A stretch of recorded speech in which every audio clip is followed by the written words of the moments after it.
I was sitting at my son's Christmas table with a fork in my hand when my phone rang, alerting me to a message from an unknown number. It simply said, "Don't eat anything. Trust me." The roast duck smelled divine, the pecan pie was glistening, and my daughter-in-law kept nudging me to have another bite. But I put down my fork, my heart raced, and in that moment everything changed. Sit back and trust me. My story will not leave you indifferent. Last Christmas Eve, I found myself sitting at my son Oliver's dining room table, pretending to be hungrier than I really was. Now, at 68, my stomach doesn't always cooperate the way it used to. Half the time, a cracker with peanut butter feels like a 5-course meal. And I've never been much of a big eater anyway. But if you'd seen how Celeste, my daughter-in-law, was hovering over me, you'd have thought it was my patriotic duty to shovel down everything on that table. And what a table it was! Celeste had gone all out, like she was competing in some invisible holiday cooking contest. Roast duck with orange glaze, potatoes cut into little fans like you'd see in a magazine, and green beans with almonds scattered across them just so. The piece de resistance, as she liked to call it, was her famous pecan pie, which she'd mentioned no fewer than 6 times before we even sat down. "Evelyn, you've hardly touched your plate," she cooed, already reaching over to ladle another spoonful of potatoes onto my dish. I gave her a smile that I hope said both thank you and please stop feeding me like I'm a Thanksgiving turkey. "I'm pacing myself," I said lightly. "If I start now, I won't have room for that pie you've told us all about." Oliver chuckled, bless him, though his eyes darted between the two of us like a man stuck refereeing without a whistle. He was carving slices of duck with the concentration of a surgeon, and for a moment everything looked perfectly normal. Holiday lights twinkled from the window, Bing Crosby crooned on the record player, and the whole house smelled like rosemary and citrus. Too perfect. That was the thought that crept into my mind, though I pushed it aside. Now here's where things took a turn I wasn't expecting. Just as I lifted my fork, my phone buzzed on the table beside me. I glanced down, figuring it was one of those Christmas greetings people send out in group texts. But no, it was a message from a number I didn't recognize. "Don't eat anything. Trust me." My hand froze midair. First, I thought it had to be a joke. Maybe one of my friends from church had typed it to the wrong Evelyn. Or maybe Oliver had set up some kind of prank. But when I looked around the table, nothing seemed out of the ordinary. Oliver was focused on the duck. Celeste was smiling that bright hostess smile of hers, and nobody appeared to notice that my heart had suddenly taken up tap dancing. I slid the phone face down on the table, but the words burned in my mind. "Don't eat anything. Trust me." Well, let me tell you, I've lived long enough to know that when your gut tells you something's wrong, you'd best listen. I've ignored my instincts before, about neighbors, about investments, about men, and it never once turned out in my favor. So even though the duck looked golden brown and the potatoes smelled like heaven itself, I decided right then and there I wasn't taking a single bite more. The problem was how to do it without making a scene. If there's one thing Celeste can't stand, it's anyone messing up her picture-perfect dinners. The woman irons her tablecloths, for heaven's sake. And here I was, clutching my fork like it might bite me back. "Everything all right, Mom?" Oliver asked, finally noticing I'd stopped eating. "Oh yes, dear," I said, patting his hand like the sweet old mother I was apparently supposed to be. "Just a little lightheaded, that's all." Celeste's smile tightened. "You should eat. It'll help," she insisted, sliding the potatoes even closer to me. "Actually," I said, standing slowly, "I think I'd better head home. Must be the excitement of the season catching up with me." I forced a chuckle, though my pulse was racing so fast it felt like I'd run a marathon. Oliver frowned. "You just got here, Mom." "I know, honey," I said, squeezing his shoulder, "but I'd rather rest now than faint into your gravy boat later." That earned me a laugh, but Celeste didn't look amused. Her eyes lingered on me, too sharp for comfort, though she kept her lips curved in that hostess smile. I gathered my things, thanked them for the lovely evening, and walked out into the chilly December night with my heart still pounding. Now I've been through plenty in my life, losing my husband, raising Oliver on my own, keeping a roof over my head through lean years, but nothing rattled me quite like that text. I didn't know who had sent it or why or what in the world it meant. But as I drove home with Christmas lights twinkling from every porch and carolers singing on street corners, one thought wouldn't leave me alone. It was the first time I realized something in my family wasn't right. When I got back home that Christmas Eve, I put the kettle on, wrapped myself in my old cardigan, and sat at my little kitchen table with a mug of chamomile tea. My apartment was quiet except for the radiator clicking like it always does in the winter. I should have been enjoying the stillness, maybe watching a Christmas movie on TV, but all I could think about was that message. Don't eat anything. Trust me. Now, I've always been the type to think things through with pen and paper. Something about writing it down helps me see straighter, especially when my mind feels cluttered. So I pulled out my gardening journal, the one where I usually keep notes about when the tomatoes sprouted or how many marigolds survived the squirrels last year. And I started jotting things down. The more I wrote, the more uneasy I felt. Because I realized something that should have been obvious sooner. Every time Celeste cooked for me, I wound up sick. Not just a little indigestion sick. I'm talking dizzy, nauseous, lightheaded, and so tired I could barely shuffle from the couch to bed. There were even days when I forgot things I should have remembered. Simple things like whether I'd watered my plants or where I'd put my knitting needles. I listed them all. The chicken stew she brought over to cheer me up.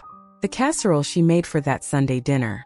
That pot pie I'd once complimented, which had me curled up with ginger tea for 2 days afterward. And of course Thanksgiving stuffing, which had left me queasy even though I'd only taken a few bites. Every entry I wrote down had the same ending. I got sick afterward. I sat back, tapping my pen against the page, my heart sinking lower with each line I read. Could it really be a coincidence? Maybe I was just being paranoid. But I've always believed in patterns, whether it's the way my hydrangeas bloom after a rainy spring or how I can predict the church ladies' gossip based on where they sit at bingo. And the pattern here was undeniable. I only felt truly awful after eating Celeste's food. The worst part was that I'd already been chalking it all up to age. My doctor, Dr. Foster, who I've known for years, had been telling me for months that it was just part of getting older. He'd patted my hand, told me not to worry, and even put me on new medications. I hadn't questioned it much at the time. After all, I trust doctors. Or I used to. But as I sat there with my journal open, I realized something unsettling. I couldn't remember agreeing to half of those prescriptions. I knew I'd gone to checkups, and I remembered leaving with those little pharmacy bags, but the details were hazy. When exactly had we decided I needed pills for memory problems? Or higher doses for blood pressure? I didn't recall that conversation at all. I sipped my tea, though it tasted bitter by then, and stared at the names and dates I'd scribbled down. Maybe my body was failing me, or maybe someone wanted me to believe it was. The radiator hissed, and outside my window, Christmas lights blinked cheerfully, as if nothing at all were wrong in the world. But I sat there in my cardigan, pen tapping against the journal, feeling a cold suspicion creeping into my bones. Because for the first time, I wasn't sure if my illnesses were mine, or if they were being handed to me, one casserole at a time. The very next morning, just as I was buttering a piece of toast and debating whether to risk another cup of instant coffee, which always gives me heartburn but makes me feel alive, my phone buzzed again. Same unknown number as before. This time, the message was short and sharp. Check your bottles. First, I didn't know what that meant. Bottles? Wine bottles. I haven't had a glass in years. My stomach can't take it anymore. Then it hit me. Medicine bottles. So I shuffled into the bathroom, swung open the mirrored cabinet, and nearly dropped right there on the linoleum. I stared at the rows of prescription bottles crammed onto the shelves. It looked more like a pharmacy counter than an old lady's bathroom. I picked one up, donepezil, supposed to be for memory problems. Only as far as I knew, I'd never been diagnosed with memory issues. Another bottle, risperidone. I knew that one from some TV program. It's usually for people with serious conditions, not retirees who forget where they put their knitting bag. Then there were 2 different blood pressure meds, both at higher dosages than I remembered ever needing. My poor heart nearly skipped just reading the labels. I sat down on the closed toilet lid, bottles clutched in my lap, feeling dizzy without even swallowing a pill. When had I gotten all these? Had I really forgotten the conversations with Dr. Foster? Maybe he'd explained it all, and it had gone right over my head. Or maybe I hadn't agreed to them at all. That thought made me colder than the bathroom tiles under my slippers. The rest of the day I walked around in a fog, eyeing those bottles every time I passed the bathroom. It was like they were mocking me, daring me to take them, whispering, "You're losing your mind." And I almost believed it. But then the text from the night before, "Don't eat anything. Trust me," came echoing back, and I wondered if someone out there knew more about my illness than I did. That afternoon, just as I was debating whether to throw every pill bottle straight into the trash, the doorbell rang. There stood Celeste, perfectly put together as always, balancing a steaming dish in her manicured hands. "I brought you some homemade chicken stew," she chirped, all smiles. "Eat while it's hot, Evelyn. It'll do you good." She breezed right past me like she owned the place and set the bowl on the table. Then, almost as if on cue, she placed 2 pill bottles beside it. "Don't forget these," she added sweetly.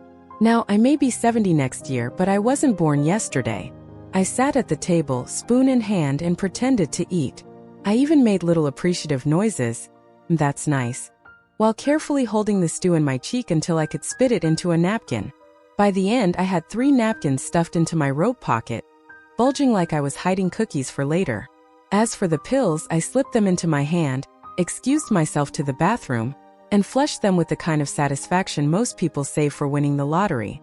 When Celeste finally left, humming to herself as though she'd just earned a gold star, I pulled out a freezer bag, tucked the napkins of stew inside, and slid it behind the bag of frozen peas.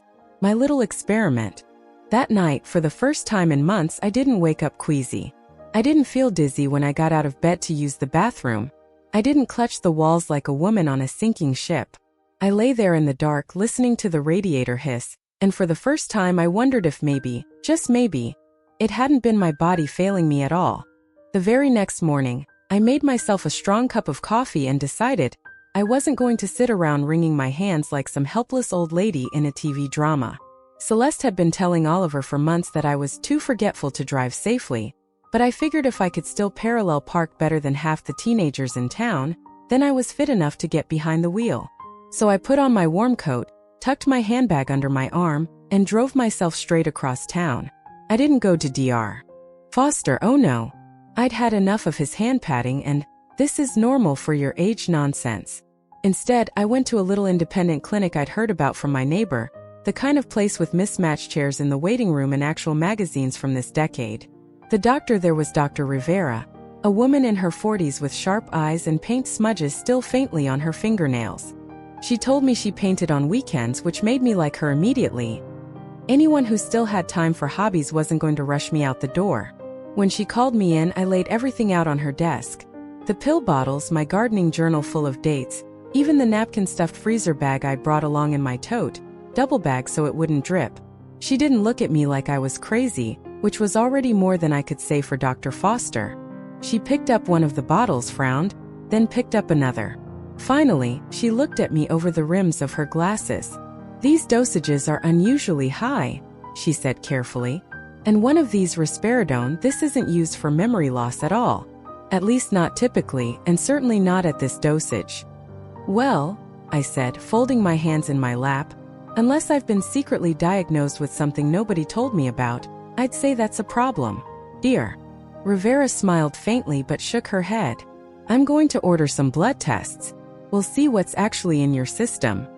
She drew blood right then and there, chatting with me while she worked, asking about my plants, about the quilt I was making for my church raffle. Not once did she treat me like some senile grandmother making things up.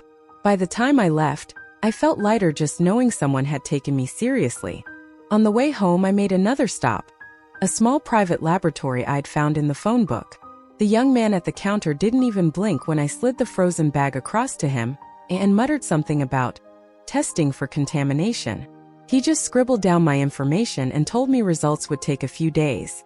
I drove away feeling like a spy in one of those mystery shows I used to watch with my husband, minus the trench coat.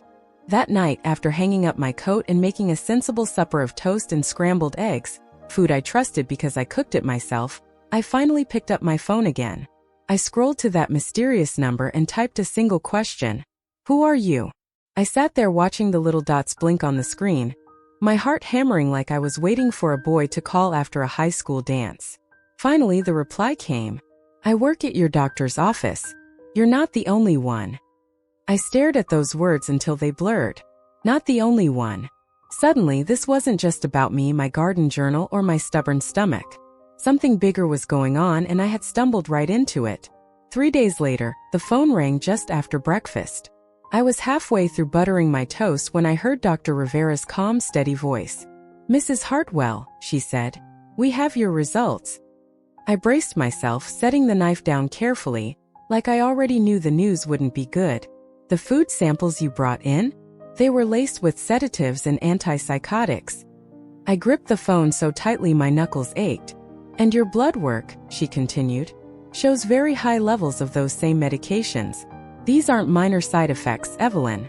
Someone is giving you drugs you don't need, and at these concentrations they could have caused lasting damage. They could have killed you. Now I've been told many things in my life. You're too stubborn. Your pie crust is too tough. Your son will grow out of that mullet. But never once had I been told I was being poisoned." The word felt heavy, like it didn't belong in my world of knitting, gardening, and church bake sales. I sat down at my little kitchen table, staring at the plate of toast I no longer had any desire to eat. "Are you sure?" I whispered. "I'm certain," Dr. Rivera said. "You need to be careful." I promised her I would, though my voice was shaking so badly I sounded like I just stepped out of an ice bath. When I hung up, the silence in my apartment felt different, like the walls themselves knew the truth now. And then, as if she had a sixth sense for bad timing, there was a knock at my door. I peeked through the peephole and nearly laughed at the absurdity. There stood Celeste, dressed in one of her crisp holiday sweaters, holding a pie dish in both hands like a trophy.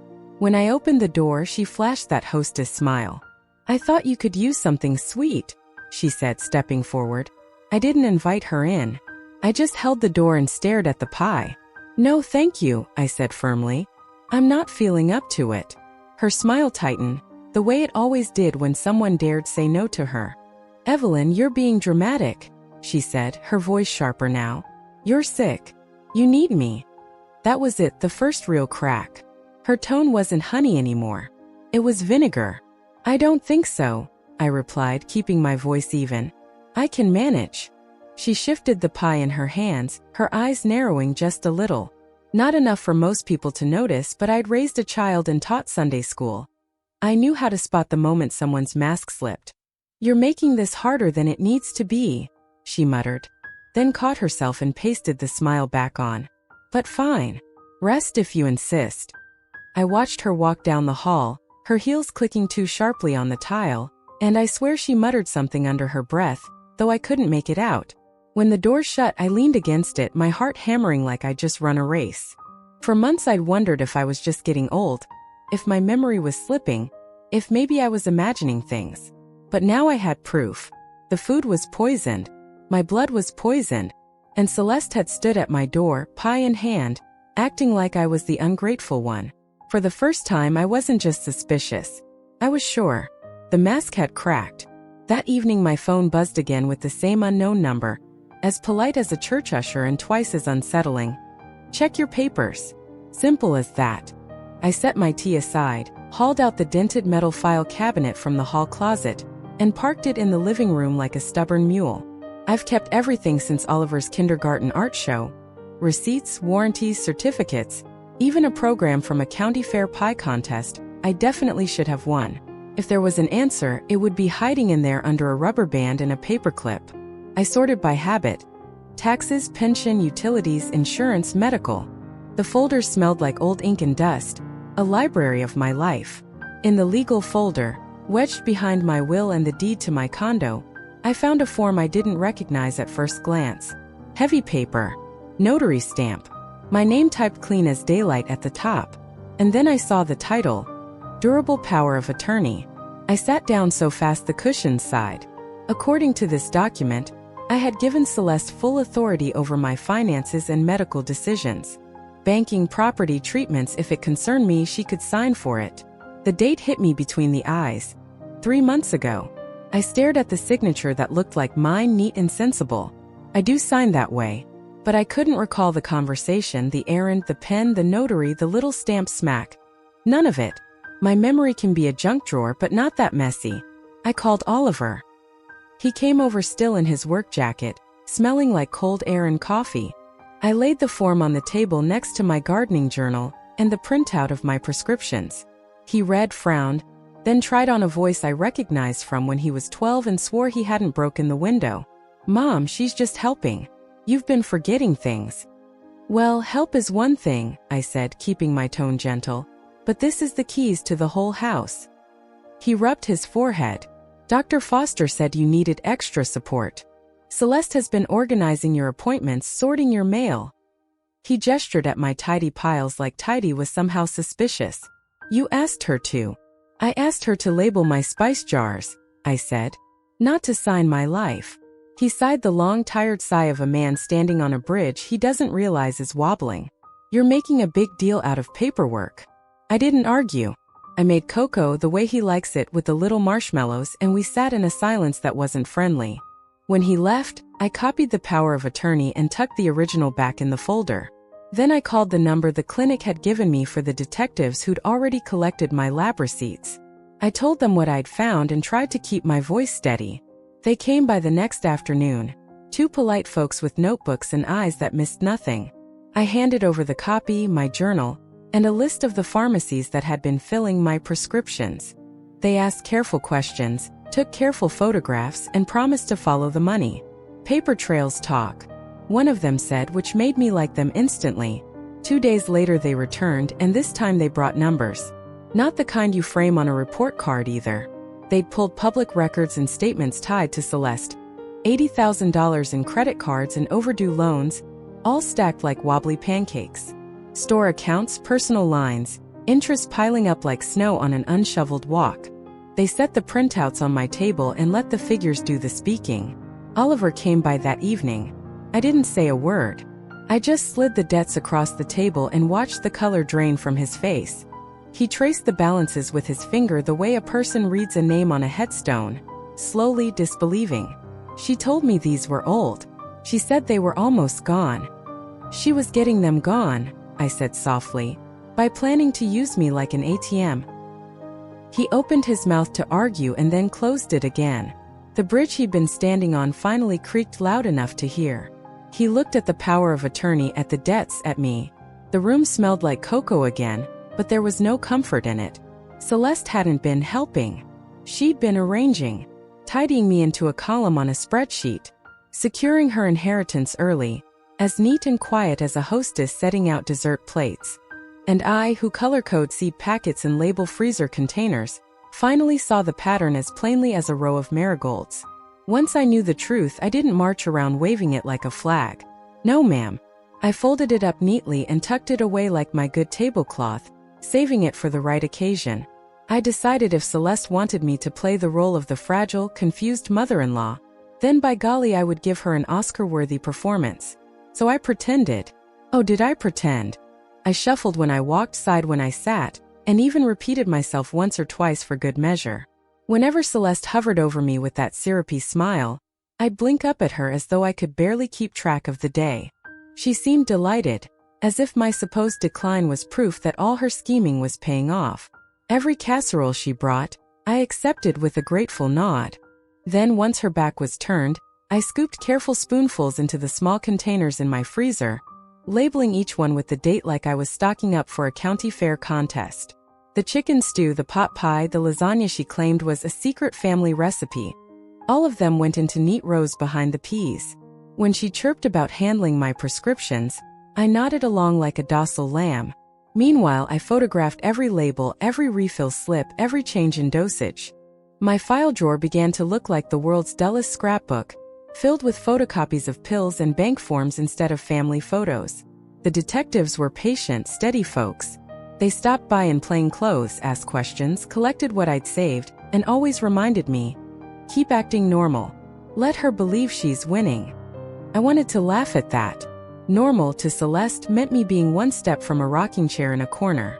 So that's the part one played. Of course, acting frail was harder than I thought.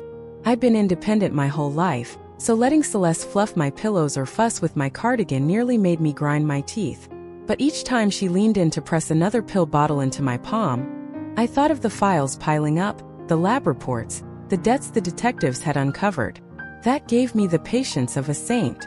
Finally, after weeks of this little charade, I decided it was time for the curtain to fall.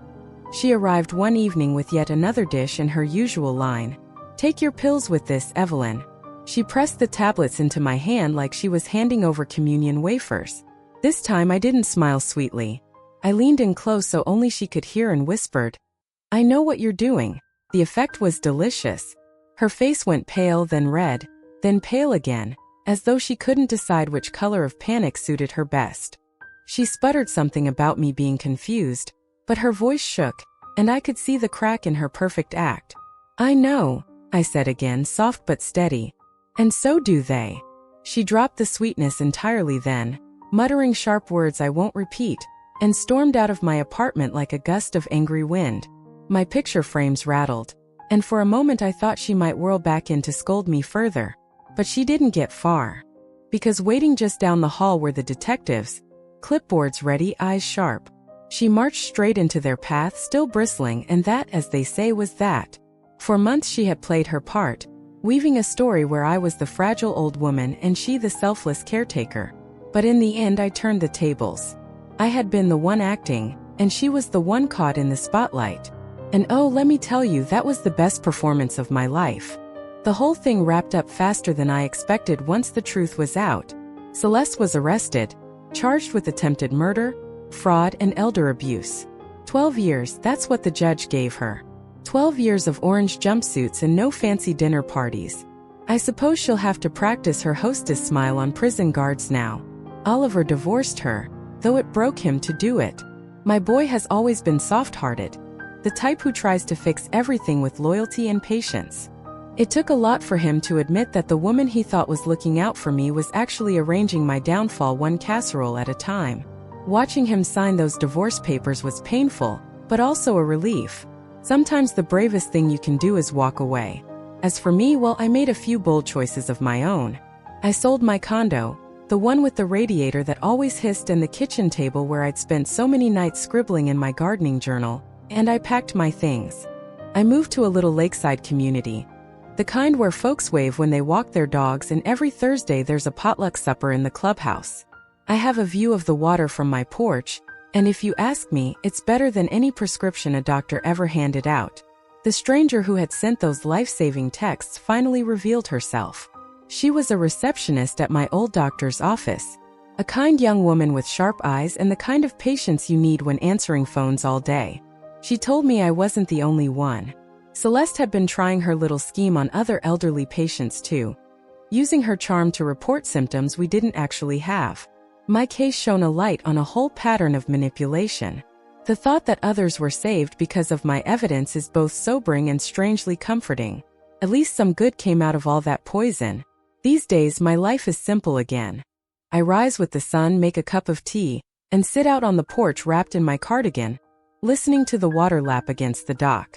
My mind feels clear as glass now, free from the fog that used to cling to me like damp laundry. I garden in raised beds by the lake, I joined a quilting circle, and every once in a while, Oliver comes by with groceries and a sheepish smile. We're mending, one conversation at a time. I survived being poisoned by someone I trusted. I outsmarted her by pretending to be weaker than I was, by letting her think she had the upper hand. And now, while she sits in a prison cell, I sit by the lake with tea in hand, free and more alive than I've felt in years. Sometimes I wonder if she ever thinks about me, about that Christmas Eve when I got the text that ended her scheme before it really began. I hope the words echo in her memory, sharp and inescapable. Don't eat anything. Trust me. And I smile because I did trust. And it saved my life. Share your thoughts in the comments. If you received a mysterious message at a family dinner telling you not to eat, would you trust it? Or would you think it was just a prank? If you liked the story, subscribe to the channel and give us a like.